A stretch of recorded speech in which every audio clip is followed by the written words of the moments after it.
Hello students, today we'll be starting with a new chapter, that is spectrum. Now in this chapter, this is a theory chapter. Here you will have to learn a lot of information, points, properties, uses, and it's a simple chapter, small chapter, and it's the last part of light section in your book. Okay, so here in spectrum we'll study about three important topics. In the first part, we'll first study about what is deviation. What is deviation? So we have already studied about deviation. We have already studied about deviation in the fourth chapter, that is refraction. So that same concept will come here. How deviation is produced by a triangular prism. How is deviation produced by a triangular prism? So see, if I have a prism like this, triangular prism, and if there is a light ray incident on this prism, okay, so there is a light ray incident on this prism. This is glass and this is air. So it is going from a rare medium to a dense medium. So the light ray will bend, and it will bend towards the normal. Okay, means if this is a normal here, if I draw a normal like this, it will bend towards the normal. Okay, let me draw a bigger diagram for you. Let's say this is a diagram is like this. So let's take this triangle. So here, for better understanding, and see, the light ray is incident. The light ray is incident on this surface. This is the reflecting surface. Okay, these two surfaces of the prism are reflecting surface. This surface and this one. When it is placed like this, this becomes the base, and this is called as the prism angle. The refraction, the amount of refraction, will depend upon the prism angle. Okay. And it also depends upon the density of the glass or the incident ray, but here the prism angle is important. Now here, if I incident a ray, so there is a ray incident here, you can see an incident ray. Now this ray, if there was no deviation, if there was no prism, this ray would have gone like this. Okay, it would have gone straight. The ray would have gone straight. But because of this prism, the ray will bend. Okay, so this ray which is coming like this will bend. Okay, will bend, and on this surface it will again bend. Okay, so the incident ray, here it bends towards the normal, here it bends away from the normal. Okay, and this I'm talking about a single ray. Single ray means a monochromatic light ray. Monochromatic means what? This light ray is of a single color. Okay, it can be any color. It is of a single color, but it is not a white light. Okay, why it is not a white light? Because it goes inside and comes out in a single ray. The white light shows some different properties which we'll study now. Okay, so this is a monochromatic light. Monochromatic light means it can be a red light, it can be a green light, blue light, any light. Okay, here we can say it is a blue light. So if I draw the ray properly, this is an incident ray. It will bend and then it will again come out like this. Okay, this is the incident ray. This ray which emerges out of the prism is called as emergent ray. Okay, this is called as emergent ray. And there was deviation. Where was the deviation? The first deviation, see, light ray would have gone like this. The first deviation was here. Okay, and the second deviation, this light ray could have gone straight, but it didn't go straight, it bent. So this is the second deviation. Okay, see, here the light ray could have gone straight, but because there was a change of medium here, so light ray bend. ठीक है, light रे bend हुई और यहाँ पे आई. अब यहाँ से वो लाइट रे स्ट्रेट जा सकती थी, बट वो स्ट्रेट नहीं गई, वो वापस बेंड हुई. ठीक है, it again bend. So this was the second deviation. So I have drawn two angles here. First deviation, second deviation. Okay, we can name it like this: sigma 1 and sigma 2. Okay, these are the two deviation. So I can say that because of this two deviation, I'll just clean the screen. Because of these two deviation here, I can say the light ray, if I trace this behind, we have seen this diagram in refraction also. If I trace this ray behind, that means the light was going in this direction, but it finally went in this direction. That is, there was the deviation, total deviation of this angle, this much. Correct?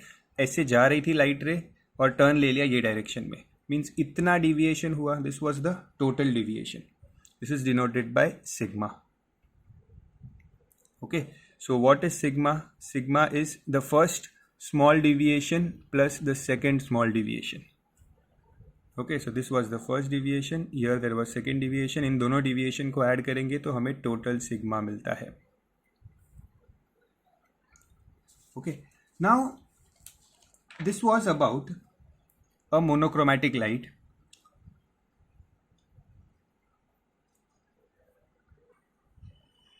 But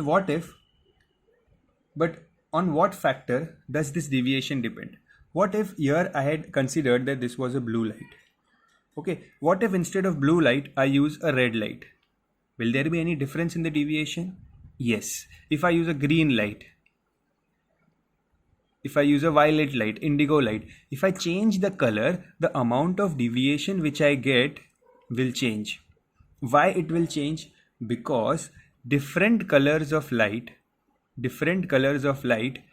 this here blue light, have different wavelength. This is lambda. Lambda is wavelength. Different colors of light have different wavelength. Okay, and when the light ray enters from one medium to another, okay, see all the light rays, all the colors, all the colors have same speed in air. In air, red, green, blue, all of them have same speed. But once they go inside the glass, their speed changes. And because their speed changes, they suffer refraction. Okay, because their speed changes, they suffer refraction. And they suffer different amount of deviation. The deviation which happens to each color of this light ray is different from one another. Why is it different? Because their wavelength is different. So you have to understand this. Deviation happens because there is a change in speed of light. Okay, and that change in speed of light is not same for different colors. It is different. It changes from colors to color. Okay, let me show you one diagram. Here is the diagram to show you how different colors refract. See what is happening here. The white light is incident on the prism. White light. Okay, at this junction, at this point, you can see what is happening. From this one ray, different rays are coming out. Okay, here we can see 7 different rays are coming out. Here at this point, 7 different rays are coming out. Okay, so what is happening at this point? The phenomena which is happening at this point is splitting. What is happening here? Splitting is happening. Correct. So I can see that this white light is splitting into 7 different light rays. You can see this white light is splitting at this point in 7 different light rays because of this prism. This phenomena of splitting of white light by a prism into its constituent colors is called as dispersion.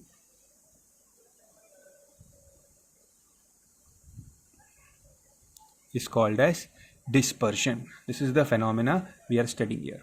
This was an experiment done by Newton. Newton's experiment, how a white light, see, white color means it has all colors inside it. When you mix all the colors, you get white. Okay, when you mix all the colors in equal proportions, you get white. So when you incident this white light on the prism, what happens is there are different colors inside this white light. Those different colors are deviated by different amounts. Why are they deviated by different amounts? Because they have different wavelengths. Okay, now see, once they are split, here at this point they got split. At this junction, at this face of the prism, there was refraction happening, correct? Because they are going from glass to air. So there is a bending here. So at this point we can see bending of light rays. Okay, and here I am getting the 7 colors. This 7 colors, band of colors which we see on the screen is called as spectrum. These 7 colors which we see on the screen are called as spectrum. Understood? See this diagram. Can you see how white light enters the prism and all the colors which are present in the white light got separated, and we are able to see a band of colors which is called as spectrum. This is called as spectrum.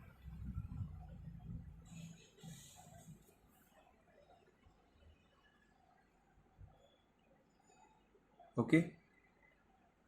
Now, if I ask you the cause of dispersion, what is the cause of dispersion? What is the reason that the white light got split here?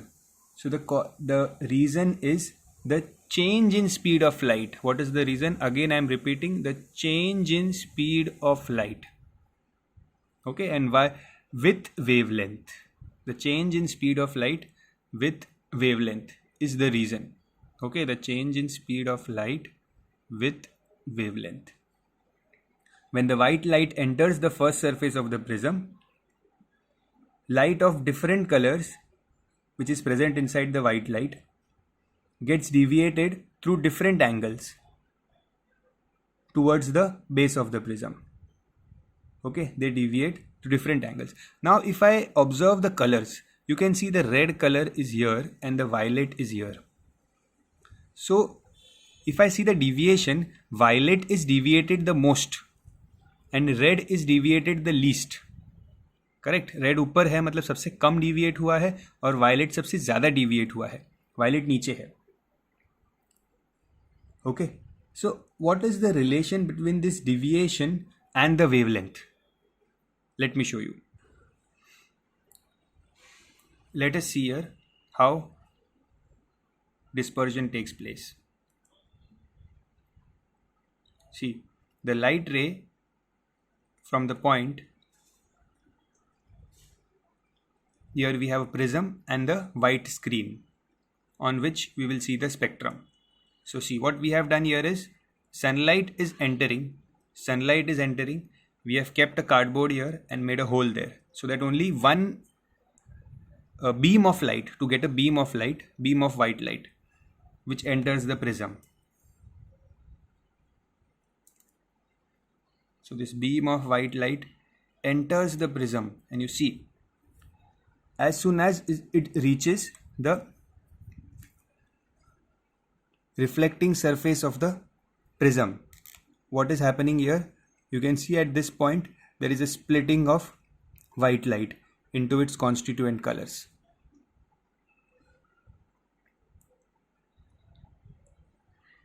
And those colors we can see on this white screen. These are the colors.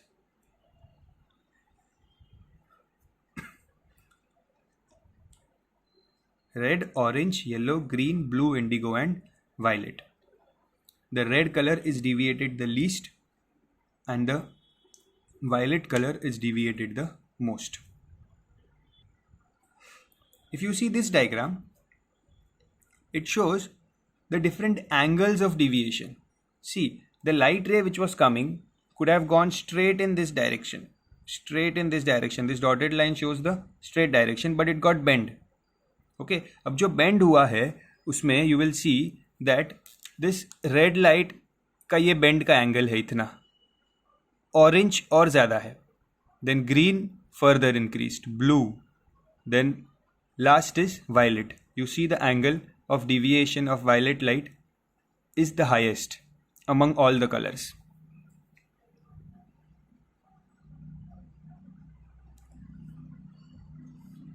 Now, if we talk about the wavelength,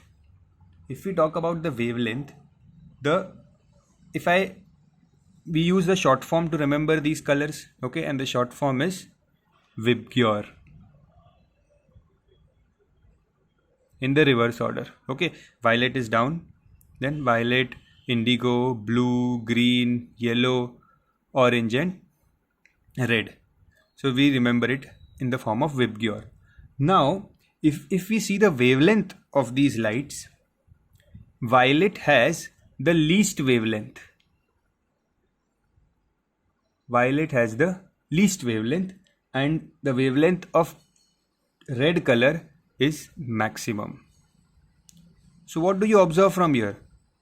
According to the wavelength, that greater the wavelength, less will be the deviation. जितना ज़्यादा wavelength होता है उतना कम deviation होता है.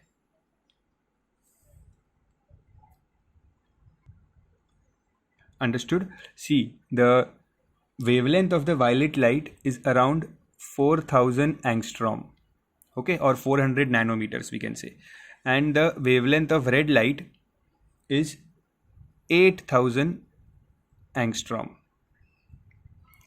So see, wavelength ज़्यादा है इसलिए deviation कम हुआ है. So deviation and wavelength are inversely proportional to each other. You have to remember this here. Okay, I hope you have understood about the prism. Here I'll show you one out of the textbook application, that this dispersion which we saw is the reason for rainbows that we see. What happens in rainbows? The sunlight falls on the water droplets. Okay, the sunlight falls on the water droplets, and on this surface of the water droplets, what takes place? Dispersion takes place. On this surface of the water droplets, dispersion takes place. See how the light ray is splitting, and now there will be reflection inside the water droplet. This happens in all the water droplets which are present in the air, and because of this, when it takes place on the large scale, we see it in the form of a rainbow. This light ray which is coming out here is seen in the form of a rainbow. The next topic is electromagnetic spectrum, the part B. You can see here that there are different rays, different type of rays, and in this entire type of rays you can see only this part of light is the visible spectrum which we can see. The colors which we see are only this small part of light. Apart from that, you have ultraviolet rays, X-rays, gamma rays, infrared, microwave, radio waves, which are invisible to us. We cannot see them. Okay, only this small part of light from 400 nanometers to 800 nanometers, or in angstrom you can say it is 400 angstrom to 4000 angstrom to 8000 angstrom is the part of visible light. 4000 angstrom, that is from violet to red. Okay, from violet to red, all the colors lie in this visible spectrum. Okay, and here see, less than 400 nanometers, that is 10 nanometers, 10 raised to minus 2 nanometers. This is the range of ultraviolet rays, 400 nanometer to 10 nanometer. 10 nanometer to 10 raised to minus 2 nanometers is X-rays. This was in terms of wavelength. This range is in terms of wavelength. You have to study this diagram by heart, this diagram. in terms of frequency, if you want to see in terms of frequency, always remember frequency is 1 upon wavelength. Frequency is reciprocal of wavelength. That means here you can see the wavelength is increasing, and here you will see the frequency is decreasing. Okay, frequency is increasing in from right to left, and wavelength is increasing from left to right. So here you can see, if you in terms of frequency, if we see, then we can see 3 into 10 raised to 11 to 3 into 10 raised to 7. This is the microwave. 10 raised to 7, 3 into 10 raised to 7 and greater is radio waves. I will explain you in detail now their applications, properties, everything. Then 3 into 10 raised to 19 to 3 into 10 raised to 16. You can see in your textbook, it is X-rays. So these are the range. This is in terms of frequency, and here it is in terms of wavelength. Okay. Now in this second part, we only have to study the values of these, the range of these rays, and the uses and properties of these rays. The uses which they have given different types of uses of these rays, but there is no explanation for those uses. You only have to remember the names. Like for example, X-rays are used in CAT scan. Okay, so how X-rays are used in CAT scan is not a part of our syllabus, but they have just mentioned the applications. Okay. Here on this page, you will find the range of all the values, like gamma rays. Gamma rays are from 0.1 angstrom. Okay, our frequency 10 raised to 19 hertz, greater than 10 raised to 19 hertz. If you see X-rays, X-rays is from 0.1 angstrom to 100 angstrom. Okay, this was shorter than 0.1 angstrom. This is from 0.1 angstrom to 100 angstrom. And frequency is from 3 into 10 raised to 19 to 3 into 10 raised to 16. For ultraviolet rays, 100 to 4000. For frequency, it is, if you reciprocal these values, if you do 1 upon 100 angstrom, you will get these values of frequency. Okay, they are exactly same. So in terms of wavelength, in angstrom, in nanometer, and also the frequency, you have to remember the range of each of these waves in terms of angstrom, nanometer, as well as frequency. Okay, the next topic is the properties common to all the electromagnetic waves. What are the properties which are common to all the electromagnetic waves? So there are very simple properties, that electromagnetic waves do not require any material medium to propagate. Okay, they can propagate in anywhere, even in air. Then their speed is almost equivalent to the speed of light. They are same as the speed of light in vacuum. Then they exhibit the properties of reflection and refraction like all others waves do. These waves are not deflected by electric and magnetic field, and they are transverse in nature. Transverse wave, you remember, they are like this in the form of a wave, transverse. There were two types of waves, longitudinal waves and transverse waves. Sound waves were primarily longitudinal waves. Okay. Now let us understand these waves in some detail. Now this video here will explain us how these different types of waves look like and what are their simple applications. So see here. First, you see gamma rays. Can you see the frequency here? The frequency, it is so high. You can see it is so high. Okay. Then X-rays, ultraviolet rays. X-rays, see the frequency is decreasing. The frequency is decreasing. Visible light, all the different colors fall in this category. Then infrared rays, you can see the frequency is decreasing further. These are infrared rays. Then you have microwaves. Then you have radio waves. Let us see something about the waves which you already know, like what is the crest, the uppermost point, trough, the lowermost point. The difference between two crests is called as the wavelength, which is always in meters. The SI unit of wavelength is in meters.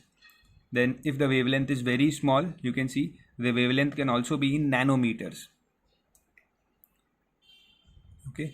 Now what is frequency? What is frequency? The number of waves which pass in 1 second. The number of waves which pass in 1 second. Let's say if 3 waves pass in 1 second. So we say that the frequency is 3 hertz. Okay, now this is very important. This visual shows how which rays has the greater amount of energy. It will show how radio waves, microwaves, see, it is in the increasing order of their frequency. Okay, it is in the increasing order of their frequency. You will see how, and here also pay attention to the frequency of this wave which is here.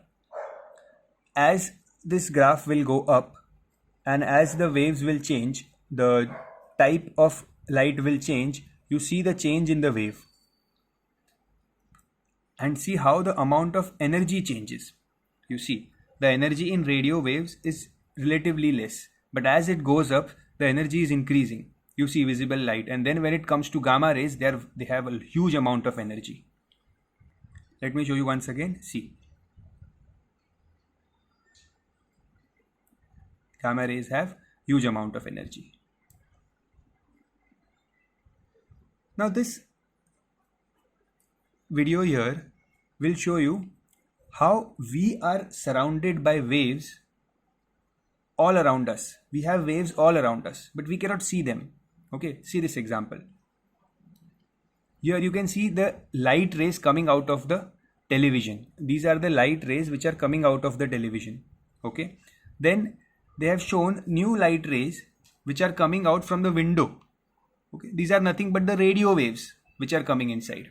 Okay, then there are certain waves which are coming from here now. This may be your Wi-Fi, the waves which are coming from your Wi-Fi. Okay, then there may be waves which are coming from your mobile phone. Okay, these 3 waves. So if for example you are sitting on this couch, there are so many waves around you.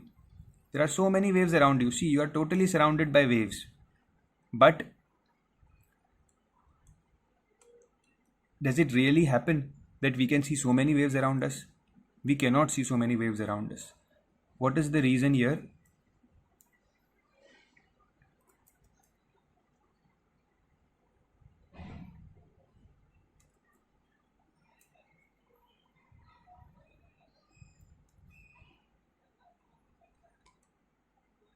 That if this is an electromagnetic spectrum, okay, reduce the electromagnetic spectrum, only this part of the electromagnetic spectrum. See, as I am reducing the electromagnetic spectrum, all these waves here which were of these frequencies got invisible. They are not visible.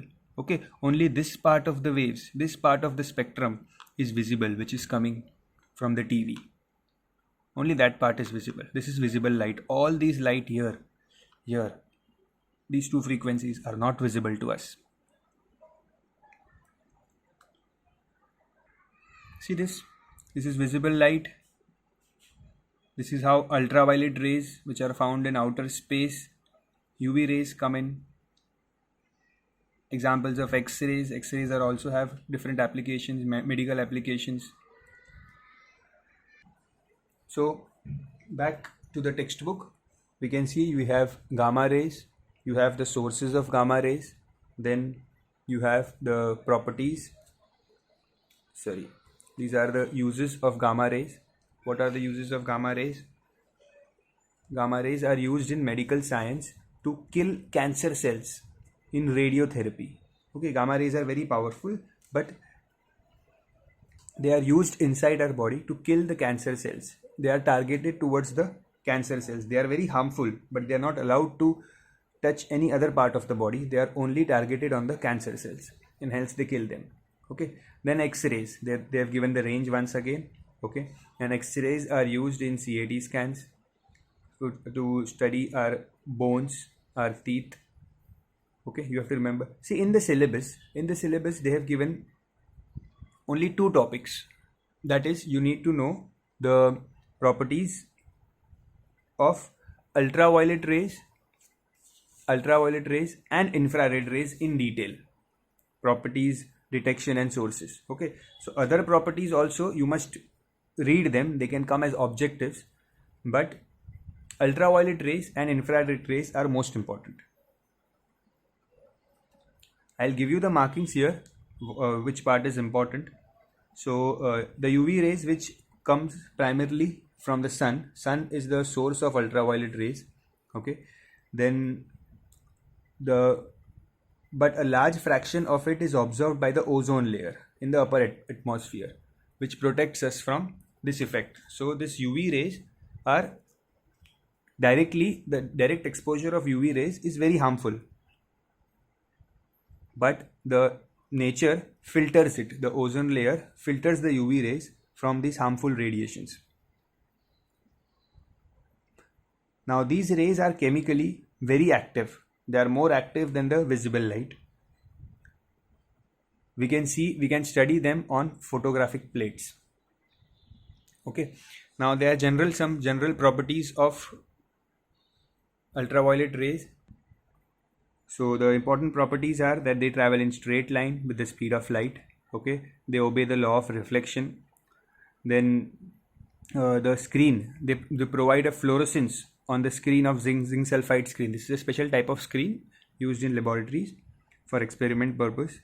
Then they are scattered by dust like all other rays, and they can be passed through quartz, is a special type of material, and they are also absorbed by glasses, prism. Now these are the general properties of ultraviolet rays which you need to remember. Then you need to remember a few applications of ultra UV rays. They are used for sterilizing purposes, to stop the reproduction.